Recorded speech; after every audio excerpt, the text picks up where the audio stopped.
I see a tall, dark figure of, it's very clearly a man. Bitch, I look like I'm fresh off the runway.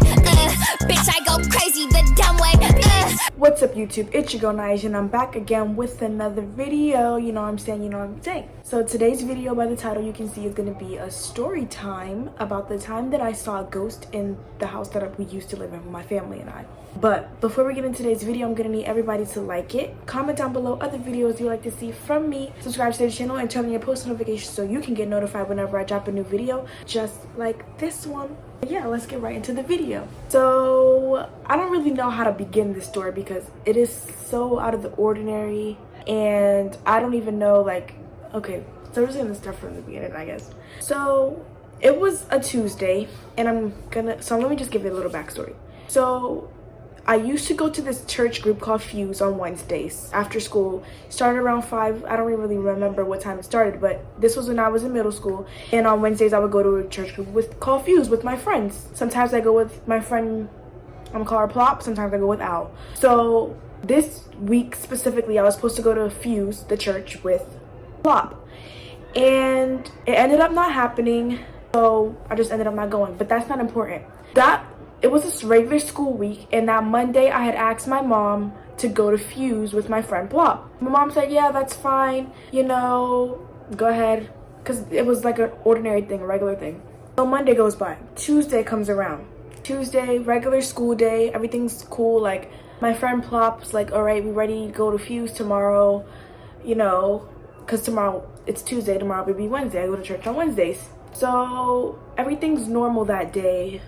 And my brother, he played football. He used to play football, and that will be more important later in the story. And around this time, I shared a room with my brothers. So I was in 6th grade at this time, I believe. And the bedroom that we stayed in, it was a good big size bedroom. And my brothers had a bunk bed on one side of the room, and the other side I had my own bed.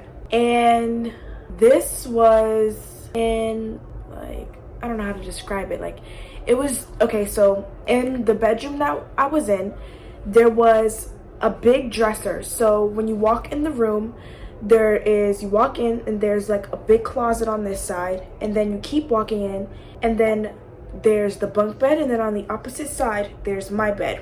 And the door's here, and then there's a big dresser. When you walk in front of the bunk bed, there's a dresser, and it's tall, and it's near the ceiling. In the room, my brother's football gear. So you know how the football players, they wear the heavy gear, you know, the helmet and everything. So my brother's gear, the gear that goes over your head, it's like shoulder pads and chest blocks or whatever you call it. And it's always on top of the dresser. So the big dresser, it sits on top of it every single day. Nothing ever changed. It's been up there every day since my brother was playing football, every single day. And he played football for almost a year, I believe. Well, for like one season. But anyway, so even after he stopped playing football, the gear would still sit up there now that I think about it. But anyway, it was a regular Tuesday, and we all go to bed. Like, it gets late. It's school the next day because it's Tuesday. It's school the next day. Wasn't no club going up on a Tuesday. It was a regular Tuesday, and it was getting late. We all went to bed. We ate dinner. We went to bed, and every night we watched TV, you know, watch movies or whatever until we fell asleep. And my mom would come in and turn the TV off. So we all laid in bed, watched our movies or whatever. Football gear is still on top of the dresser. So the night goes on. We all fall asleep, and the football gear, in the middle of the night, we're all sleeping. The heavy football gear falls off of the dresser and hits the floor. And it's loud. And I wake up out of my sleep, but no one else wakes up. My two brothers, which the dresser is closer to their bed. So why wouldn't they wake up? You know what I'm saying?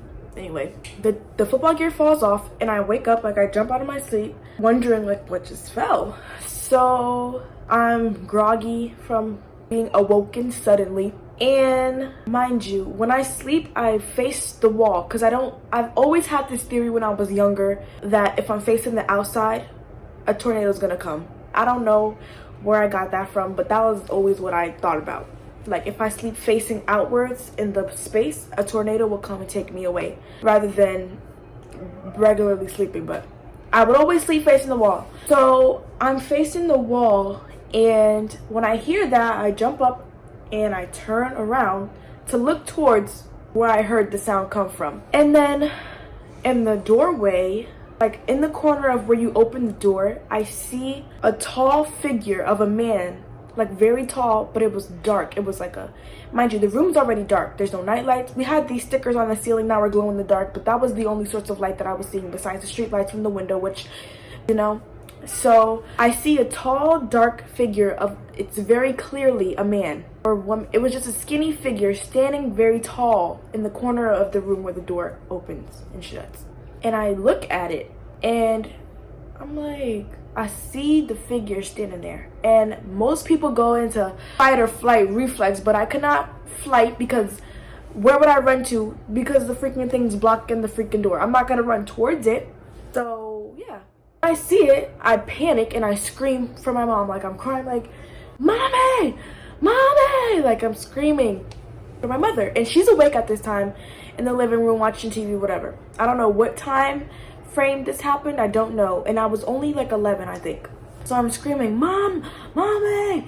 Mommy! I'm crying. And my stepdad's in the living room with my mom, and my mom's like, telling my stepdad she's calling you. My stepdad's like, no, she's calling you. So they're going back and forth arguing about who I'm calling when I'm still like staring, like I'm frozen, like I'm staring and I'm screaming, Mommy! Like I'm crying like, Mommy! Mommy! And my mom finally comes in. She opens the door. She's like, what's wrong? What's wrong? She comes in. She's like, oh my gosh, what's wrong with you? Why are you screaming? And I'm speechless. Like I'm just pointing like this. Like I'm like, and I'm pointing and she like moves the door. She's like, there's nothing there, there's nothing there. And I'm like what? There's nothing there? Like, I'm like, I saw like a freaking thing, like a figure, and my mom, she is very religious. Like, she believes these things. She's not one of those people to like just brush it off. Like, if her kid tells her that they are fearful for their safety or they see something that, you know, she's gonna believe it. So I'm like pointing, she's like, there's nothing, I don't see anything. So I'm like explaining to her, I heard the thing fall. So I woke up and I turned around. She's like, yeah, that is strange. Like, how did that thing fall? Like, I'm telling you, it's football gear. So someone strong enough would have to push it over or lift it up. Like, it's not like the wind or the AC could push it because it's football gear. You know what I'm saying? Like, it's not like a sheet of paper that could just drift off. Like, it's heavy. So somebody have to push it to get it to fall off of the dresser, which is strange because the dresser has been there for so long. The football gear has been up there for so long. Like, there's no way. So my mom's like, there's nothing there. Like, oh my gosh, like, how did that really fall? And I'm like explaining to her what I saw, like the guy I saw in the corner of the figure that I saw. So she's like, okay, like, I believe you. She tells me to calm down. She brings me to sit with her in the living room. She's like, do you want to go back to sleep in there? And I told her yes. Mind you, the whole time this happens, my brothers are still sleeping.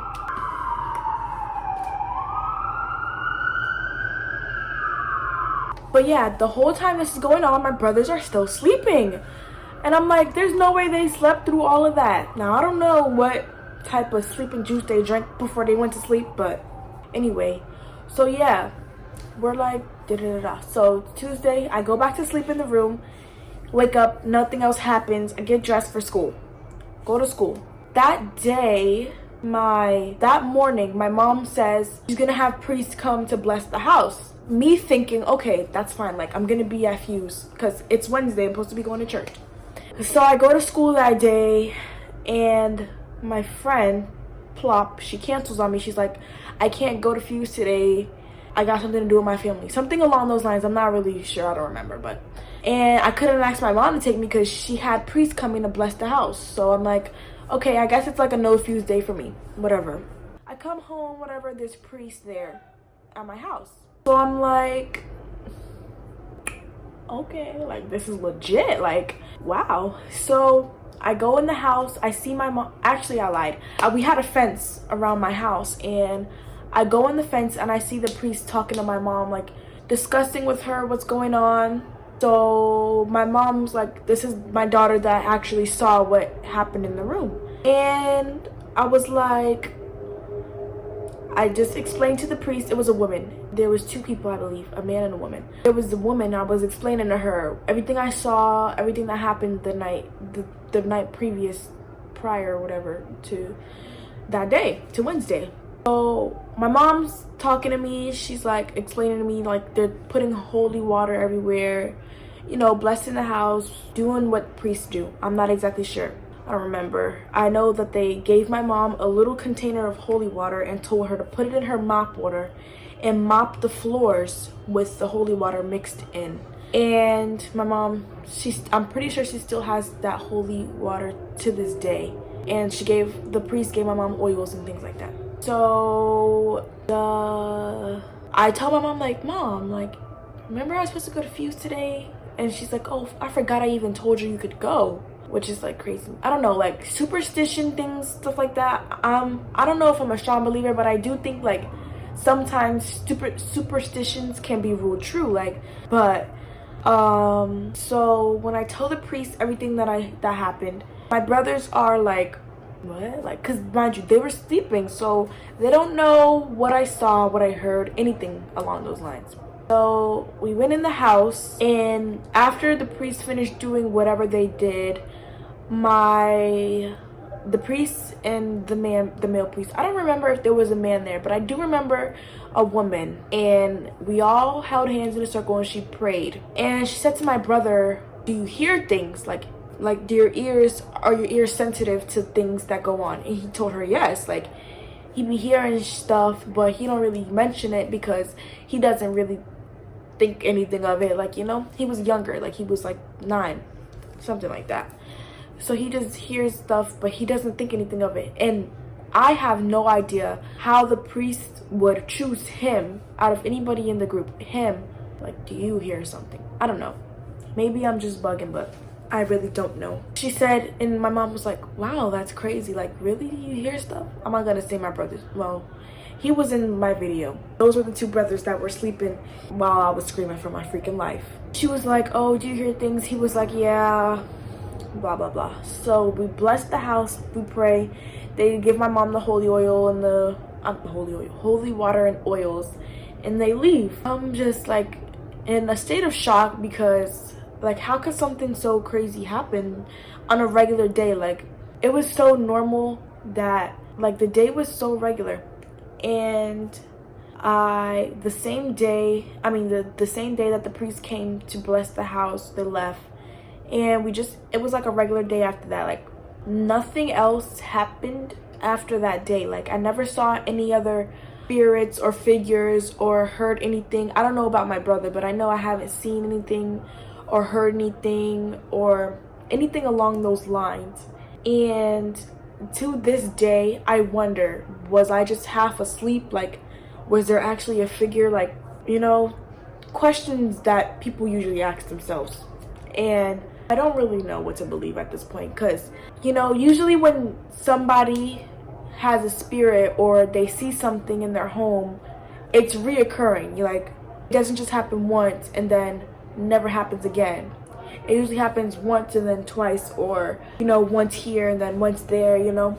But I only saw that one time, and I never saw anything again in that house, which is crazy to me. But the house we moved to after that had some little bit of creepy stuff going on. Mind you, the house we lived in where I saw that figure, we moved to the house next door, and then we saw some creepy stuff. And oh my gosh, if you guys want a part 2, let me know. But yeah, that was the last time I ever saw anything in that house. And that was the last time I ever heard anything, like anything. But yeah, but that's crazy. But comment down below if you like this video. Like, let me know what you guys think of it, what theories you guys have, what you guys made of it. Let me know you know, if similar things have happened to you in your family or in your home, and let me know, like, what you guys did to get rid of it, if so. And yeah, but yeah, like this video, comment down below if you like this video and other videos you like to see from me. Subscribe to the channel and turn on your post notifications so you can get notified whenever I drop a new video just like this one. Thank you guys for watching, and yeah, let me know if y'all want to see a part 2. I also have a part 3 of another story, but let me know if you guys want to see a part 2. Yeah.